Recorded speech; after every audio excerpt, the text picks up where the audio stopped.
मायावती के राजनीतिक वारिस के तौर पर फिलहाल उनके भतीजे आकाश को देखा जा रहा है। आकाश मायावती के भाई आनंद के बड़े बेटे हैं। साल 2018 से लगातार आकाश भी मायावती के साथ साई की तरह रहते हैं। बसपा की रैलियों से लेकर पार्टी नेताओं की बैठक में मायावती के साथ आकाश भी शामिल होते हैं। 2019 के लोकसभा चुनाव में आगरा की रैली में उन्होंने पहली बार सार्वजनिक रूप से भाषण भी दिया था।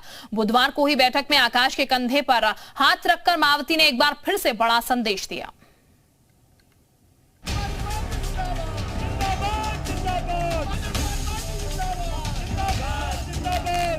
यूं तो आकाश आनंद राजस्थान, मध्य प्रदेश, छत्तीसगढ़ और मिजोरम के प्रभारी बनाए गए हैं, लेकिन 2024 के लोकसभा चुनाव में उनकी भूमिका क्या होगी ये मायावती ही तय करेंगी। हालांकि 2023 से लेकर 2024 तक के तमाम चुनाव को लेकर उन्होंने पहली बैठक में ही खास इशारा दे दिया है।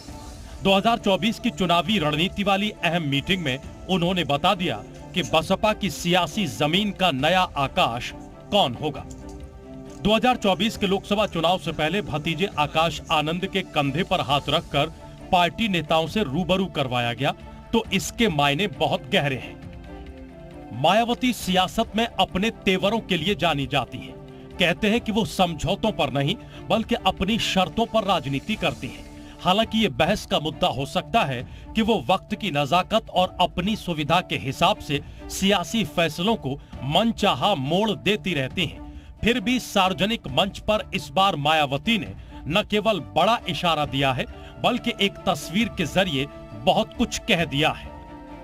2014, 2019 और 2022 में बसपा अपने सबसे बुरे राजनीतिक दौर से गुजरती रही है।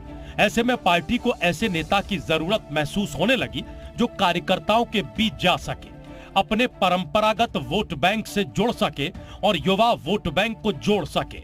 इसके लिए मायावती ने भतीजे आकाश आनंद को 2019 से सक्रिय किया। आकाश आनंद और मायावती के लिए 2024 का लोकसभा चुनाव सबसे बड़ी कसौटी होंगे।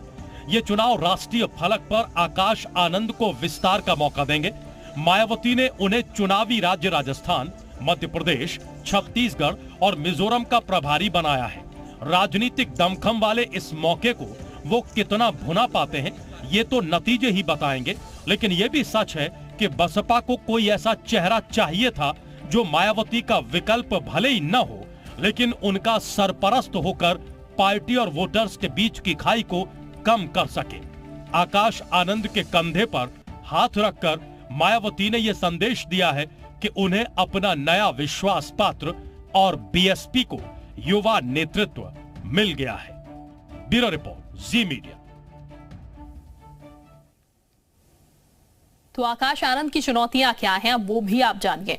पिछले कई चुनाव में बसपा की बड़ी हार हुई है। विधानसभा चुनाव में एक सीट पर बसपा सिमट गई। प्रदेश में दलित ब्राह्मण समीकरण टूट चुका है।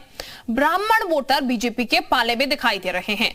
गैर जाटा वोटर भी बीजेपी के पाले में नजर आ रहे हैं। इसके अलावा सोशल इंजीनियरिंग में बदलाव से पार्टी को नुकसान हुआ। बसपा के कोर वोटरों को साधने की चुनौती है।